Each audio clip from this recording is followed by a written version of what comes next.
At 6, chilling new information on the killer known as the Unabomber. Tonight, we are learning more about Ted Kaczynski from an insider, an FBI agent who was involved in the investigation, now telling us what they found inside the killer's cabin. It was just a matter of time before he was going to mail another bomb and kill again. The FBI agent on the scene when the Unabomber was arrested at his Montana cabin reveals today Ted Kaczynski's plan for more bombings. KCRA 3's Mike Lurie is live now with more from his exclusive interview with one of the lead agents from the Unabomber task force. Mike? Well, Lisa, the Unabomber struck twice in Sacramento. First, he killed a computer store owner named Hugh Scranton back in 1985. And then he sent a mail bomb that killed Forestry President Gil Murray 10 years later. And today, we learned the Unabomber had a list of new targets.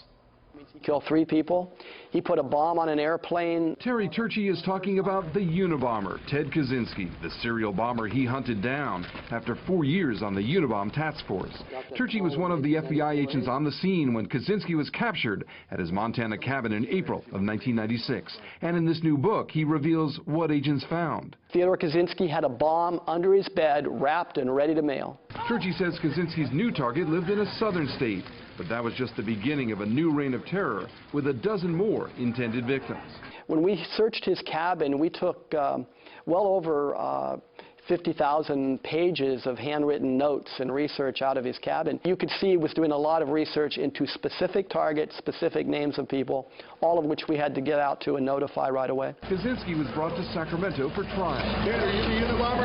He eventually pled guilty to the bombing spree, including the killing of California Forestry Association President Gil Murray from a mail bomb that destroyed this Sacramento office in April of 1995. My office was right next door to the lobby where the bomb exploded. Don Zay worked with Gil Murray. He remembers him as a proud family man and Vietnam vet. It's not often that a bomb like that, a violent bomb, goes off in an office and does that much destruction and murders a friend and colleague. Ted Kaczynski's reign of terror includes 16 bombs over 18 years, and he might not have been caught until the FBI broke one of its own rules. Do we negotiate with a terrorist? The FBI allowed the Unabomber's manifesto to be published in the Washington Post and New York Times. We said, this man's a terrorist.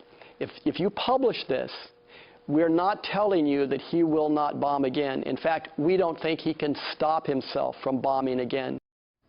And it turns out that publishing the manifesto proved to be the very key break in this case, because the Unabomber's brother, David Kaczynski, recognized the writing style. He then notified the FBI, which ultimately led to the capture of Ted Kaczynski. What an interesting interview. It sounds like he was doing so much more research. Will he be executed for his crimes? He won't be executed, and even though he pled guilty, it turns out there was a special deal that involved the no death penalty clause. He's now in federal prison for Colorado.